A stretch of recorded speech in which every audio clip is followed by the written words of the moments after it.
Nikon fête ses 100 ans, vous l'avez peut-être vu. C'est 100 ans d'histoire, c'est 100 ans de passion, c'est 100 ans de matériel, c'est 100 ans d'innovation technique. C'est des années de souvenirs, c'est votre patrimoine photographique qui a été fait grâce à un petit peu du Nikon. Et c'est un petit peu ce que va nous raconter Thierry d'ici quelques minutes. Je pense que vous êtes là pour. Mais d'un autre côté, 100 ans, c'est important. Et quoi de mieux pour un petit peu le mettre en scène cette notion un petit peu de passé qui va se tourner vers l'avenir, qu'une chorégraphie. Donc c'est ce que je vous propose dans les 2-3 minutes qui viennent en fait. On va accueillir sur scène Soleila qui est une danseuse et elle va nous raconter un petit peu à travers son show, à travers sa chorégraphie, pas l'histoire de Nikon, mais un petit peu une version passée. Et puis surtout, parce que c'est là où ça devient très important, c'est qu'on parle facilement du passé Nikon et 100 ans, mais que sera un petit peu l'avenir de Nikon, comment seront les 100 prochaines années. Et je vous propose de découvrir un petit clin d'œil de ce que pourraient être les années à venir, grâce à Soleila et sa danse. Donc je vous invite à vous laisser guider par la musique, et vous allez vous rendre compte que l'on va avancer dans le temps. Soleila, je crois que c'est à toi de jouer. Merci de l'accueillir.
Ben oui, on a parlé du passé, puis le futur, mais ça peut être un petit aperçu de ce que sera un petit peu Nikon demain. C'est un petit peu l'industrialisation de la photo et faire en sorte que les appareils photo aussi travaillent de façon un petit peu autonome. Ça, c'est le futur, je vous laisse imaginer. Nous avons également un autre robot qui est là-haut. Et en fait, c'est Nikon qui a racheté la société MRMC, qui sont nos futures lignes de produits. Thierry, on revient dans l'histoire. On se replonge 100 ans en arrière. Vous êtes là sur Thierry Ravasso, que je vous demande d'applaudir. Thierry qui est un petit peu la mémoire de Nikon pour nous, Nikon France. C'est lui qui connaît tout. Dès qu'on a un doute, on l'appelle au secours. La preuve là pour passer les slides, tu les as là. Thierry, si tu devais te présenter. Eh bien, fou furieux de Nikon depuis 37 ans. Photographe publicitaire, passionné, utilisateur de Nikon. Et j'ai pris la piqûre dans les années 80 et elle ne m'a jamais quitté. Donc je m'en sers aujourd'hui des Nikon, mais je les collectionne surtout. Et je suis un grand fêlé de Nikon. On fait un petit sondage rapide. Dans les références Nikon, objectifs et matériel confondu et flash, qui a plus de 5 références? Qui a plus de 10 références? Tu joues pas, toi? Ah si, bah. Qui a plus de 50 références? Ah. Qui a plus de 100 références? Qui a plus de 200 références? C'est vente aux enchères. Qui a plus de 300 références? Bruno, tu baisses à 400? 450? Plus de 500 références? Ah, il a gagné quand même. Ouais. Donc une très belle collection. Et je crois qu'on peut voir une partie de ta collection dans un musée. Oui, à Saint-Menet-de-Mur, à côté de Lyon. Une petite partie de la collection est exposée dans une salle dédiée à Nikon. Voilà, mais il y a beaucoup d'autres appareils. On commence en 1839 avec du matériel daguerréen. Alors, je crois qu'on peut attaquer. Je crois que c'est à toi de parler. On se replonge en 1917. voilà. Il y a pas le rangement de l'écran. Attends, il y a...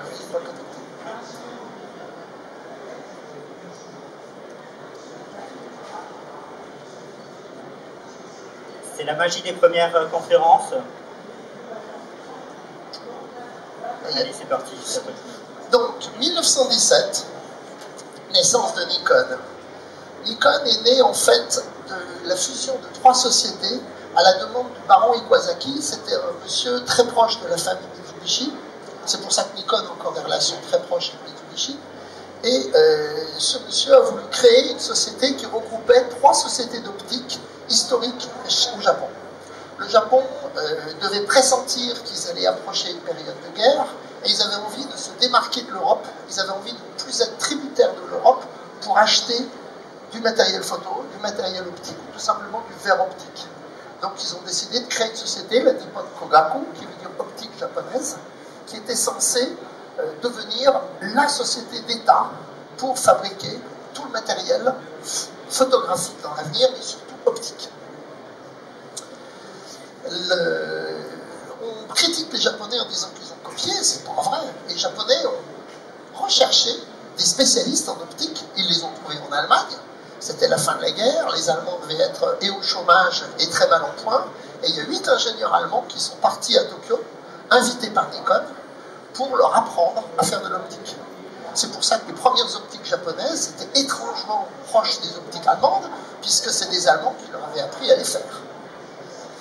Entre autres, vous avez Tsunayama, qui a été le premier ingénieur japonais de Nippon Kogaku, qui a bénéficié de ses cours. Et en 1928, les Allemands sont repartis et Nikon s'est débrouillé à voler de ses propres ailes. Les tout premiers produits Nippon Kogaku sont des jumelles. Vous avez entre autres ici des Orion ou des Novar. Il y a aussi des Micron, qui ont été les tout premiers produits commercialisés par Nikon. Un des tout premiers produits aussi fut un microscope. Celui-là que vous voyez en image, malheureusement, on n'en a aucune trace. Mais le tout premier qu'on a, c'est le Joico. C'est un microscope de 1926, j'en ai un au musée. C'est le tout premier produit vendu par Nikon, commercialisé par Nikon. La société s'appelait Joico, Japan Optical Industry Company, et était censée commercialiser les produits Nikon. Les toutes premières optiques. Alors, désolé pour les possesseurs de Canon, s'il y en a ici, mais les tout premiers objectifs Nikon sont produits pour Canon. Canon n'était pas un fabricant d'optique. Tout le matériel des télémètres, tout le matériel qui concernait du verre, de l'optique, était fait par Nippon Kogaku et était vendu à Canon, en étroite symbiose, bien sûr. Le tout premier objectif était fait pour équiper le Hansa Canon, qui était un Canon télémétrique, monture à vis, même monture que les Leica, et ce sont donc des Nippon Kogaku qui étaient montés sur ces appareils. L'usine de l'époque, Nikon, était surtout à Ohi. Ohi, c'est un quartier de Tokyo. C'est l'usine principale. Elle a été construite en 1933 et elle vient d'être démolie. Donc c'est le plus vieux bâtiment de Nikon. On a eu beaucoup de chance parce qu'il n'a pas été détruit pendant la guerre.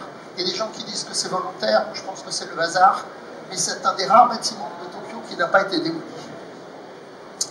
Donc, avant la guerre, grand effort de guerre pour l'armée japonaise. Nikon était devenue la fabrique d'optique pour l'armée japonaise. 23 000 employés, 14 usines qui travaillaient pour l'effort de guerre. Donc, des jumelles, des télescopes, du matériel photographique déjà, mais pas pour des appareils photo Nikon. Entre autres, je pense qu'il y en a une en photo. Oui, voilà. Sur la droite, vous avez une SK100. C'était une caméra aérienne qui était fabriquée par Konica. Et les optiques il y avait des optiques Konica, mais il y avait aussi des optiques Nikon. Donc Nikon était très célèbre pour tout son matériel militaire. Certains objets sont très rares, très recherchés par les collectionneurs d'ailleurs. Vous avez ici ce qu'on appelle des jumelles de tranchée. C'est une paire de jumelles qui permettait aux soldats de voir sans se faire tirer dessus dans les tranchées. Voilà, ça c'est un des outils les plus rares parce qu'il équipait les croiseurs et les bateaux de marine japonaise. C'est un télémètre. Les télémètres Nikon arrivaient jusqu'à faire 15 mètres de long, ce qui expliquait qu'ils avaient une précision diabolique. La marine japonaise était la marine dont l'artillerie était la plus performante à cause justement des télémètres Nikon. Ça, je pense qu'il n'y en a plus aucun, ni même dans un musée, puisque tous les bateaux ont été coulés, je pense. Alors voilà donc le tout premier Canon, il est exposé au musée de Tokyo. C'est donc un 5 cm 3.5 qui fut le précurseur de toutes les optiques pour le boîtier Nikon et qui au départ équipait la société Hansa Canon. Il existe aussi un très rare objectif qu'on appelle Hermès, parce que c'est le tout premier objectif d'agrandisseur et c'est le précurseur pour ceux qui ont fait du labo des EL Nikkor. L'Hermès est un 5 cm 5 le premier, pardon, qui était fabriqué pour le premier agrandisseur japonais qui était un Canon. Voilà, donc avec la fin de la guerre, vous vous doutez que le Japon était en très mauvais point. Il a fallu se recentrer. Il n'y avait plus qu'une seule usine, donc celle de Ohi, la fameuse usine au cœur de Tokyo, 1400 employés, et il fallait bien faire vivre cette usine. Il y a d'ailleurs une petite parenthèse que j'ai appris il n'y a pas longtemps. Après-guerre, il y a toute une série de petites sociétés d'optique japonaises qui ont vu le jour, fabricants d'appareils photo, fabricants d'optique. Ce sont certainement une partie des employés de Nikon, des 23 000 employés. Une partie est morte à la guerre, mais une partie était toujours là, qui se sont convertis et qui ont créé des petites sociétés. Ça explique la naissance de toutes ces sociétés après-guerre. Nikon, donc en 1945, avait un gros problème, il fallait qu'il relance la production. Alors, c'était la reconstruction du Japon. Le Japon était commandé par le général MacArthur, général américain, qui avait comme mission de faire redémarrer le Japon sous son contrôle. Et Nikon a pensé à faire deux choses. Ils ont d'abord, bien entendu, continué à faire des jumelles. Ils n'avaient plus le droit de faire de matériel militaire, des jumelles civiles, entre autres des jumelles de théâtre, les Micron, qui ont été tout de suite un succès mondial. Et ils ont eu deux projets. Un réflexe biobjectif, façon Rolleiflex, et un télémétrique. Le biobjectif, ils ont abandonné le projet pour une raison très simple que j'ai appris il n'y a pas longtemps. 1945, avoir du métal pour faire des obturateurs et trouver une société capable de faire des obturateurs sans trou, ils ont dit on part dans une galère, on ne le fait pas. Donc ils sont partis sur les télémètres. Mais avant, merci le général MacArthur, parce que Nikon n'existerait peut-être pas aujourd'hui s'il avait dit non, Nikon avait un gros souci. Ils étaient en panne de verre optique. Le verre optique, c'est des fûts de verre de très haute qualité qu'on découpe ensuite en lamelles pour faire des optiques. Et il fallait redémarrer les fours qui n'avaient pas fonctionné pendant plusieurs années. Tokyo était à court d'électricité, donc ils ont demandé au général MacArthur, et le général MacArthur a signé une ordonnance. Il a fait couper l'électricité dans toute la ville pour qu'il y ait suffisamment d'énergie qui arrive à l'usine de Nippon Kogaku pour qu'on puisse redémarrer les fours. Si le général MacArthur avait dit non, nous ne serions peut-être pas là aujourd'hui. Donc, projet dans 2436, enfin c'était en 2432, c'est le Nikon 1, et projet d'un 6.6 biobjectif. Le 6.6 biobjectif n'a donc pas été plus loin. Je ne sais pas s'il y a un proto, j'en ai jamais vu pour ma part. Alors, en 1947, vous voyez, c'est l'usine de Ohi, que vous voyez surtout en bas. C'est celle-là qui vient d'être démolie, parce que elle ne correspondait plus du tout au monde moderne. Ça a été au Japon, c'est fut un grand moment de la destruction de l'usine. Et voilà ce qui s'est passé donc, à partir de 1946, parce qu'il a fallu 2 ans Nikon a commencé à travailler sur un projet, le Nikon 1. Alors celui-là, chez les collectionneurs, on l'appelle MAVA 1. C'est 6091. 6, c'est pour 46, 09, c'est pour septembre, et 1, c'est parce que c'est le numéro 1. C'est le tout premier prototype qui a été fait par Nikon pour faire le Nikon. Alors, il a failli bien échapper à la destruction. C'est en 97 qu'il a été retrouvé tout à fait par hasard par un archiviste qui a trouvé un carton dans un bureau de l'usine, et dedans, il y avait MAVA 1. Donc, on l'a échappé belle parce qu'il a failli disparaître à jamais. Ça a été très long. Ils ont fait des projets en 39 à vis. Ils pensaient faire peut-être un boîtier pour utiliser les optiques Leica, enfin les montures Leica, et finalement ils ont pensé que c'était pas bon, la monture Leica n'était pas fiable. Ils ont fait leur propre monture, qui est une variante de la monture Contax, et ils ont sorti le Nikon 1. Donc le Nikon 1, c'est la première fois que le nom Nikon apparaît. Il y avait déjà le nom de Nikkor, N-I-K-O-R, mais Nikon n'existait pas. Ils l'ont créé avec un but marketing, en disant ça sera un mot facile à prononcer dans toutes les langues du monde, et il aura peut-être plus de succès que Nippon Koga, qui est le nom de la société, qui est resté jusque dans les années 80. La société s'appelait Nippon Kogaku jusqu'en 80. Le tout premier Nikon 1, donc, a été mis en vente au Japon, et il n'a pas eu un succès énorme. D'abord parce qu'il n'y avait pas d'export. Il y a eu des tentatives de vente à Hong Kong qui se sont soldées par des échecs. Bilan, le Nikon 1, c'est le premier, mais ce n'était pas le meilleur. Il y a eu beaucoup de retours. On estime qu'il y en a environ 250 qui ont été commercialisés dans le monde, pas plus. Les tout premiers Nikon 1 ont été modifiés ensuite. Là, vous avez du Nikon 1 et du Nikon S. Les tout premiers Nikon 1 ont été transformés en M. C'est pour ça qu'il y en a aussi peu. Il y en a eu 850 officiellement fabriqués, mais en fait, il y en a que 250 à le marché. Alors, qu'est-ce qui a lancé Nikon? Eh bien, c'est notre ami David Douglas Duncan, qui va avoir 102 ans dans 2 mois. Un grand monsieur. Il est arrivé au Japon en 1950, et il était équipé de Leica.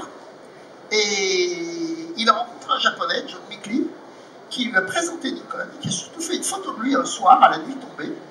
Et David lui a dit, attends, ta photo, elle est nulle, elle ne sera jamais bonne, c'est pas possible. Et le lendemain, le japonais lui a amené un 18-24, noir à blanc, où il était étonnamment bien éclairé.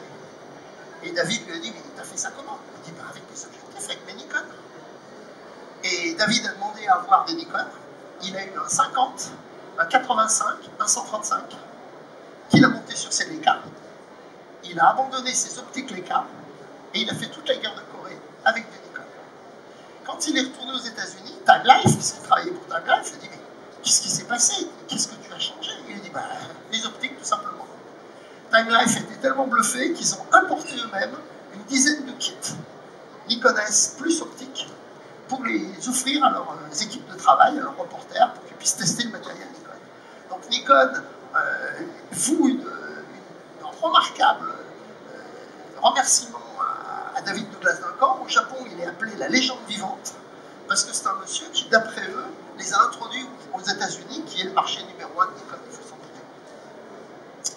David Douglas Duncan aura 102 ans, il va très bien, il habite dans le sud de la France. C'est un monsieur formidable, qui entre autres a été le photographe de Picasso. Alors il est mondialement connu, il a fait des tonnes de bouquins sur la guerre de Corée et autres. Alors, le Nikon S est sorti ensuite. Le Nikon S était le premier 24-36 de Nikon, mais il n'était pas encore parfait. Il avait encore des bobines, des boutons de rembobinage, alors que le S2 que vous voyez ici est le tout premier qui avait une manivelle. Et il a eu le vrai premier succès du matériel télémétrique de chez Nikon. Nikon, dès le départ, a été très connu pour ses optiques, parce qu'ils avaient la meilleure gamme d'optiques au monde. Ils avaient déjà du 21 mm jusqu'au 1000 mm. Pas encore de zoom, mais c'était la plus belle gamme d'optiques au monde. Ils ont surtout terminé avec le SP. Le SP, c'était un 24-36 aussi, mais pour ceux qui connaissent les télémétriques, il avait les cadres du 28, du 35, du 50, du 85, du 105 et du 135. 28, c'était un peu petit, mais c'était jouable. Et il était motorisable aussi. Donc vous aviez le parfait appareil pour tout ce qui était reportage. Il y a même une tentative de demi-format, le S3M, c'était en 24-36 à la base, mais ils l'ont fait en 18-24 à la française, il faisait 72 images. Il est très rare. Mais ils ont arrêté les télémétriques en 63, pour une raison bien simple, la naissance de Nikon F. Le Nikon F, c'est avec lui que tout a commencé. Parce que Nikon a pondu sans le savoir une référence. C'est devenu le premier appareil au monde, au niveau boîtier réflexe, à cause de son design, à cause de sa qualité, de ses capacités. D'ailleurs, aujourd'hui, dans les écoles de design, ils l'utilisent encore comme modèle. Parce que le designer qui l'a fait a fait une œuvre d'art qui, depuis 1959, existe encore. Vous avez ici à droite un prototype. Au départ, ils avaient même pensé faire un viseur extérieur, puis ils se sont aperçus que ça ne servait pas à grand-chose. Finalement, vous avez l'évolution du Nikon F.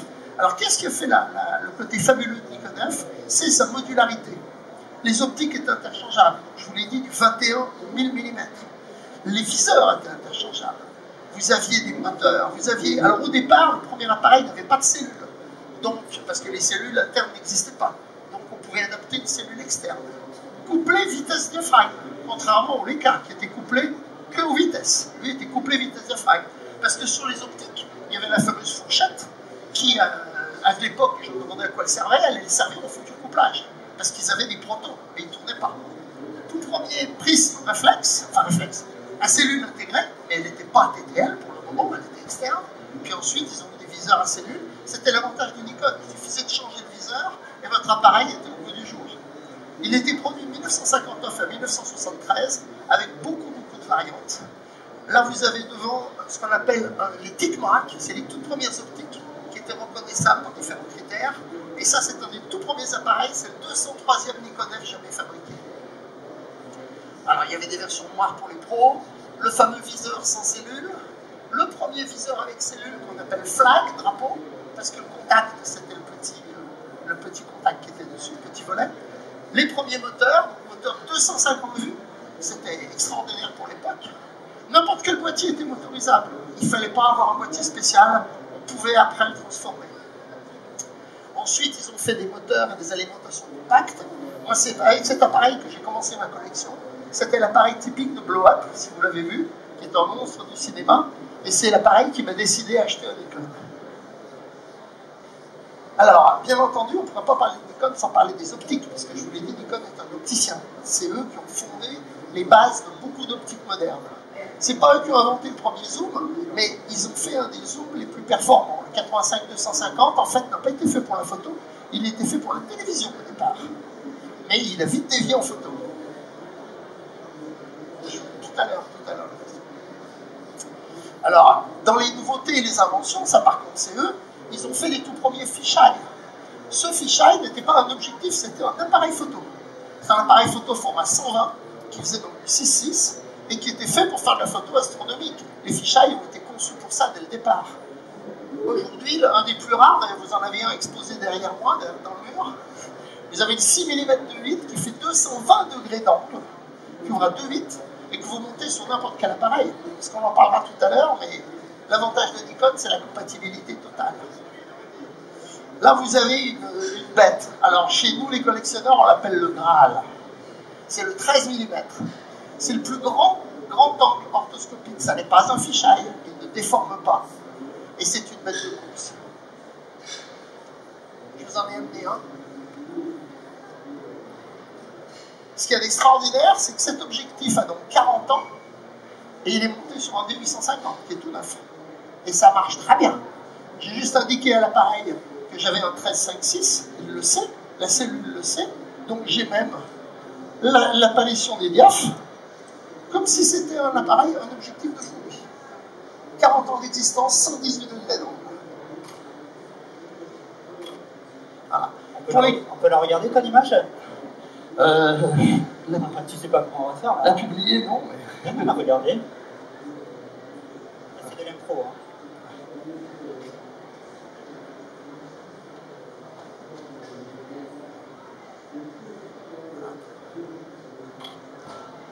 Tu veux la carte? Ah non? Ouais, mais il a jamais été câblé, lui. Ah si, je travaille avec caméra contrôle avec lui. Il travaille avec caméra contrôle. Parce que moi, je suis photographe de studio et je travaille toujours câblé. Je me sers rarement de l'écran. Je suis câblé un iMac 27 pouces, 28 pouces. Et je contrôle mes images sur écran. Alors je crois qu'on peut afficher l'image. Comment on fait? Ah. Tu attends. Pourquoi il est flou? Il y en a plusieurs. Ouais, la première, j'ai peut-être pas fait gaffe. Ouais, je suis bête. On refait? Ouais, on refait. J'ai pas fait gaffe à la maison, puis il a beau avoir une profondeur de champ diabolique. À 5,6, je suis net de 0,60 m à l'infini.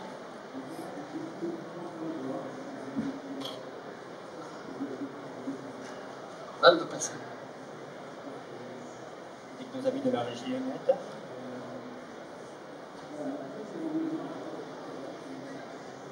Voilà. Oh, mais ça marche. Je crois qu'on peut l'applaudir. C'est un peu improvisé là. Allez, je te laisse continuer. Voilà, donc j'ai voulu vous amener ça parce que c'est un des fers de lance de Nikon. C'est cette compatibilité depuis avril 1959, sur cette compatibilité totale. Il y a même mieux avec le DF, vous montez même des optiques non AI, c'est-à-dire des optiques de 59, vous les montez sans problème. Elles sont pas autofocus, bien sûr, mais vous aurez même l'assistance à la mise au point. L'appareil vous dira si vous êtes natif, une optique qui a 60 ans. C'est quand même pas mal. Hein. Alors, ensuite, après cette petite merveille, on va parler d'autre chose. Alors, je vous l'ai dit tout à l'heure, ça va jusqu'au 1000 mm, il y a même eu des 2000 mm. Le 2000 mm, c'est une optique. Alors, j'ai su par Nikon France qu'en France, ils en avaient vendu 2 à l'EDF. L'EDF les avait achetés pour photographier les têtes de pilotes. Si vous photographiez une tête de pilote, ça vous évite d'envoyer quelqu'un pour la vérifier.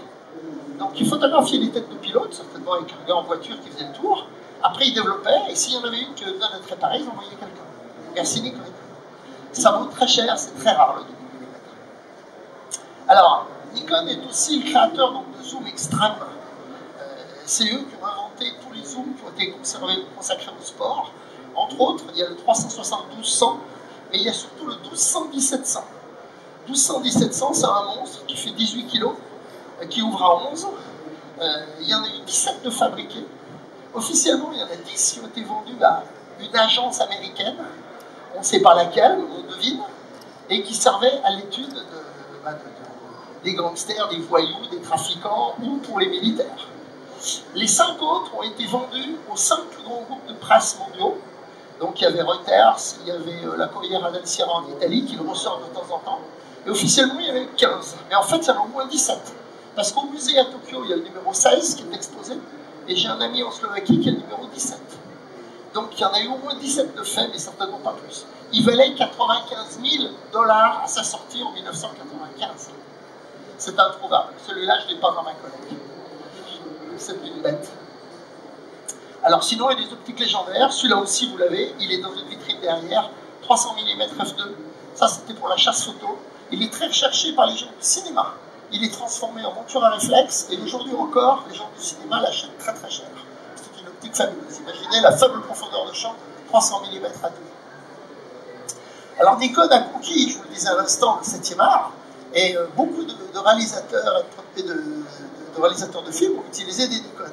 Alors, des Nikon dans le film lui-même, Blow Up est un des exemples. Blow Up a certainement créé le plus de photographes de mode au monde que n'importe quel autre film. Tout le monde a rêvé d'être comme David Hemmings, photographe de mode. Il utilisait du Nikon F et de la Hasselblad, beaucoup de Nikon F. La guerre des étoiles a utilisé beaucoup d'optiques parce que vous savez que les maquettes de la guerre des étoiles, c'était des maquettes. Et pour les photographier, il fallait des optiques grand angle pour obtenir ces effets de fuyant fabuleux qu'on a. Et bien c'était des optiques Nikon. Vous avez des optiques qu'a utilisé Lucas à droite, et il a utilisé aussi le 15, qu'il adorait, tous les objectifs à décentrement aussi. Et ce qui est très curieux, on ne le sait pas toujours, dans Indiana Jones et le Temple maudit, vous avez aussi du Nikon, et qui a permis de faire les images. Dans ce décor du wagonnet, quand le réalisateur a fait les devis du décor, ils avaient des sommes astronomiques. Parce qu'une caméra à 35 mm image par image, c'est énorme, avec ces magasins et autres. Et il y a quelqu'un dans la production qui leur a dit, mais si on prenait un 436 à moteur, ils ont refait les devis, la différence de taille faisait une économie fabuleuse. Donc tout le film a été tourné image par image avec un Nikon F3 motorisé, et chaque image, c'est de l'image par image, mais ça a été fait avec un F3. Alors bien entendu, Nikon a toujours été à l'écoute de ses clients. Il y a certaines versions militaires ou privées qui sont très très rares, entre autres ici le KS80. KS80 n'a pas été modifié par Nikon, mais c'était une société qui travaillait pour eux aux États-Unis. C'était fait pour les pilotes des avions de reconnaissance du Vietnam. Les avions de reconnaissance n'avaient pas de copilote, il fallait que le pilote puisse piloter et photographier. Donc ce qui explique cette poignée, le verrouillage de l'optique sur l'infini, parce que vu d'un avion, on n'a pas besoin d'être autre chose que l'infini, et c'était un petit zoom 43-86. Et ça, c'est l'alimentation compacte qui n'existait pas à l'époque. Ça, par contre, c'est une autre rareté. Nikon s'est tout de suite intéressé aux Jeux Olympiques. Ça, on l'appelle le Sapporo. C'est un 7 images secondes. Mais ils ne savaient pas à l'époque faire un 7 images avec un miroir fixe. Donc le miroir se relevait et on avait un viseur extérieur qui travaillait avec les focales de 180 et de 300 mm. D'ailleurs, ils ont sorti un 308 pour l'occasion. C'est vrai qu'on ne travaillait pas au grand angle pour faire de la photo rapide. Et il s'appelle Sapporo parce qu'il est sorti pour les Jeux Olympiques de Sapporo. Le Fundus, c'est un appareil qui était fait pour les ophtalmos. C'est un des tout premiers appareils qui permet de faire des photos de fond d'œil. Donc les ophtalmos l'approchaient de l'œil humain dans les années 60. Ils pouvaient photographier le fond de l'œil directement avec un immeuble. Alors, là, il faut que je vous raconte une petite histoire. 1960, Nikon décide d'aller à la photokina. Vous connaissez tous la photokina. Et ils arrivent, et ils voient arriver, pendant qu'ils montaient leur stand, comme ici, j'étais plus petit, hein, ils voient arriver des messieurs en costume avec des attachés caisses qui leur disent en allemand, nous sommes les avocats de la société ZES Icon. Dehors. Comment ça, dehors? Votre nom est une copie de notre nom. Vous êtes interdit sur le territoire allemand. Dehors. Ils ont pris leur clic et leur claque, ils sont rentrés au Japon. Mais comme ils ne sont pas bêtes et qu'ils voulaient vraiment attaquer le marché allemand, ils sont revenus avec des appareils qui étaient marqués Nikon, comme les objectifs. Celui-là est marqué Nikon, mais les objectifs n'avaient pas le mot Nikon. Et les Allemands n'ont plus rien eu à dire, et pendant plusieurs années, ils ont pu travailler sous le nom de Nikon. Et puis au bout de quelques années, les avocats de Zeiss ont dit, bon, vous êtes plus connus que nous maintenant, donc allez, on abandonne les poursuites. Mais pendant plusieurs années, les Nikon étaient vendus sous le nom de Nikon. 1971, naissance du F2. Alors le F2, c'est mon préféré personnellement. C'est une évolution du F. Il était fabriqué de 71 à 80. C'est une vraie bête. Ils ont mis à profit leur expérience du Nikon F. Ils ont gardé le même principe. Ils ont gardé beaucoup de choses. Les verres de visée étaient utilisables. Les viseurs sans cellules étaient utilisables. Les optiques, bien sûr. Et très rapidement, ils ont sorti les versions AI qui se débarrassaient de la fourchette. La fourchette ne servait plus à rien. Mais elle est restée. Parce que Nikon pensait à ses anciens clients qui avaient des Nikon non AI, des boîtiers jusqu'au Nikon F2S, F2SB, ou des F, et ils ne voulaient pas les pénaliser. Donc aujourd'hui encore, si vous achetez une AIS neuve, elle est équipée avec une fourchette. C'est la compatibilité Nikon. Alors le F2, c'est une bête. C'est un des plus gros systèmes jamais existants.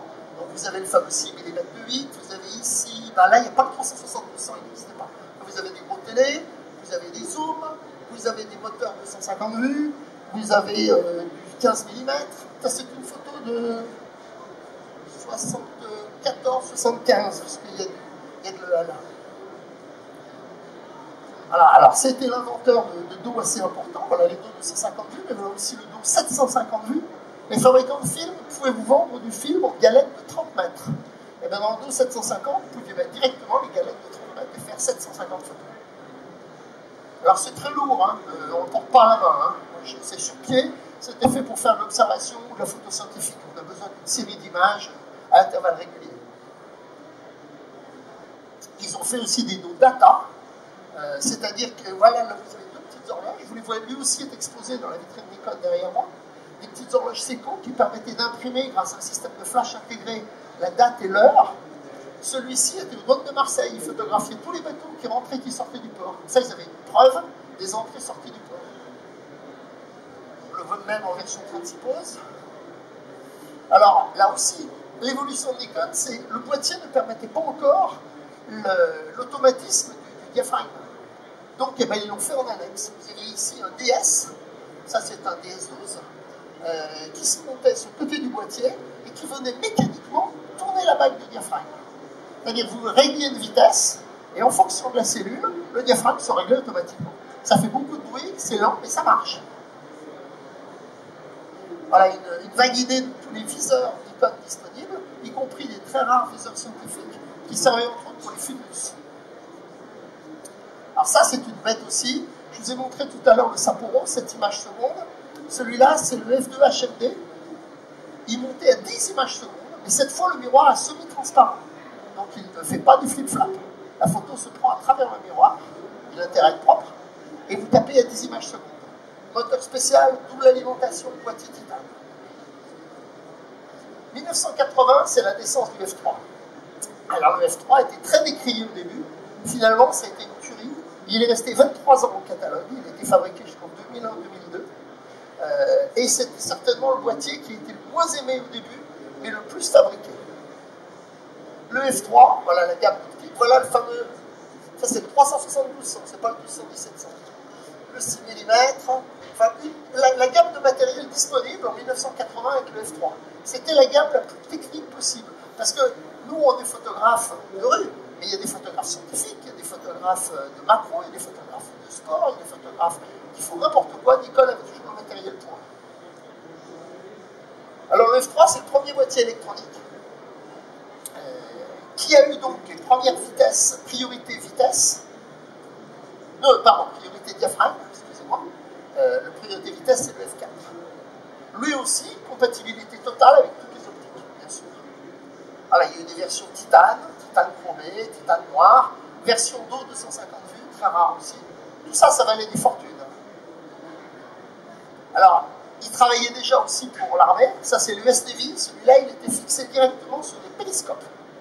C'est tout le système de fixation des périscopes.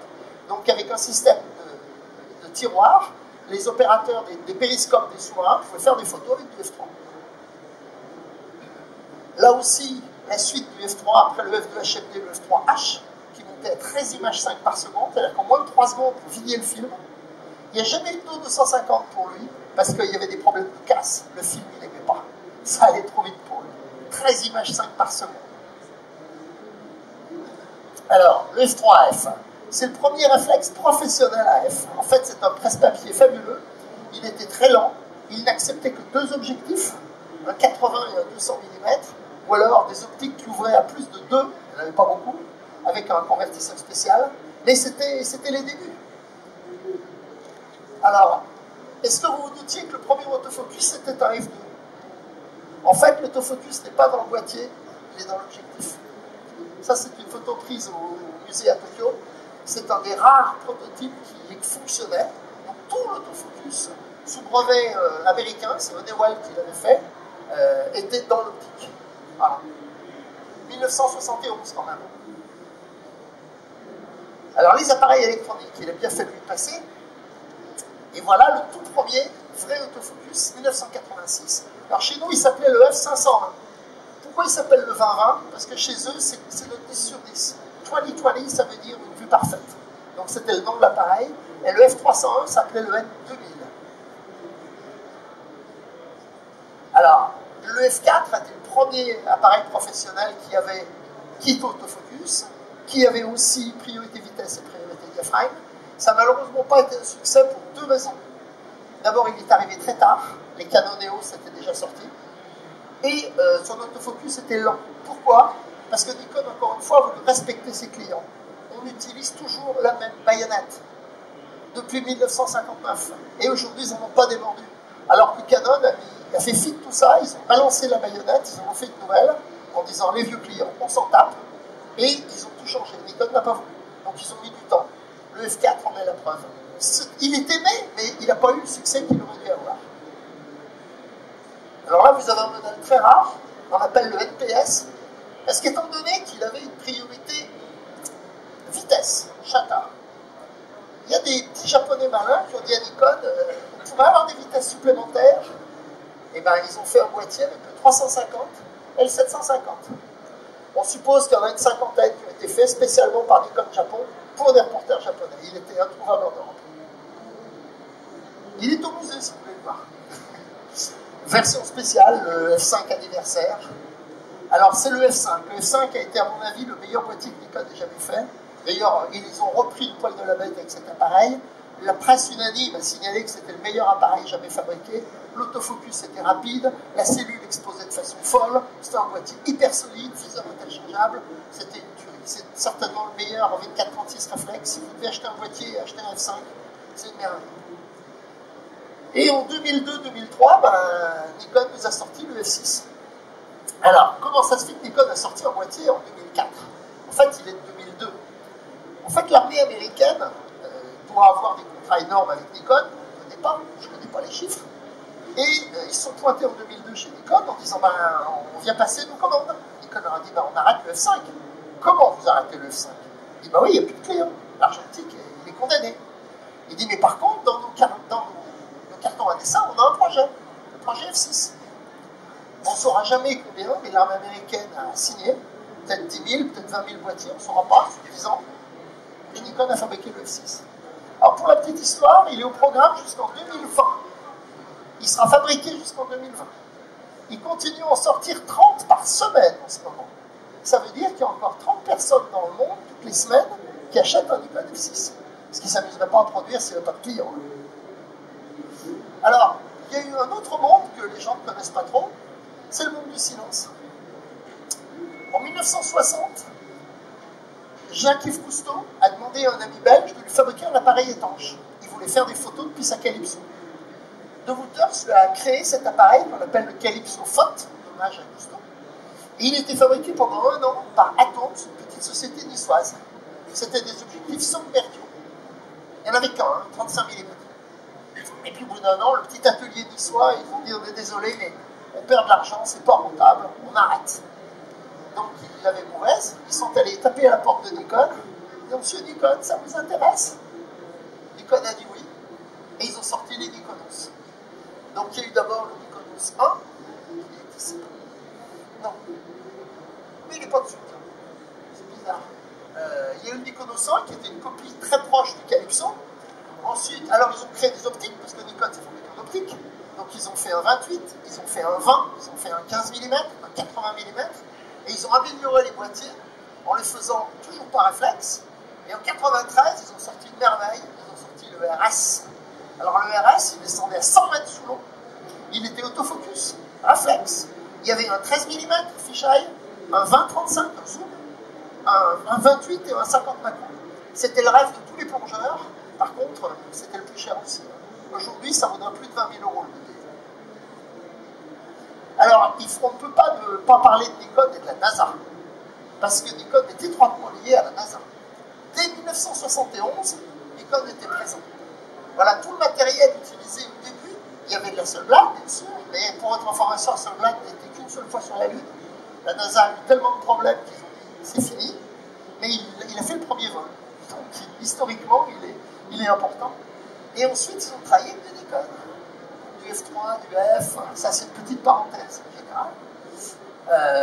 Il y a 2 types de F3. Il y a un F3 qu'on appelle small, et il y a un F3 big, avec le dos de 150 vues.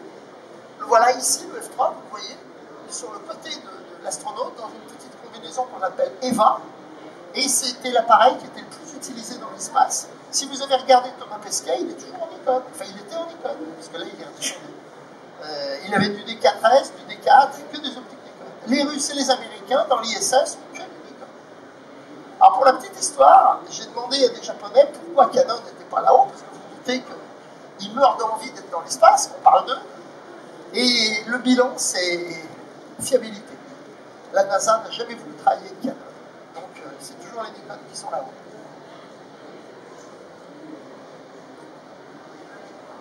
Voilà, vous avez Thomas Pesquet avec des Nikon. Pour l'histoire, la NASA vient de recevoir 53 Nikon D5 qui sont leurs dernières commandes, qui vont remplacer le stock de D4. J'en ai vu un, j'ai touché un D4 qui revenait de l'espace à Tokyo. Les gens de chez Nikon confirmaient qu'il n'était absolument pas modifié en aucune sorte. Il est juste vérifié de façon intense. Et la seule chose qu'ils font, c'est qu'ils enlèvent les graisses d'origine pour mettre une huile très spéciale qui vaut 20 000 $, rien que pour mettre dans le Nikon D4. Parce que les huiles ne supporteraient pas les écarts de température, les écarts de pression. C'est tout. Sinon, l'appareil est standard.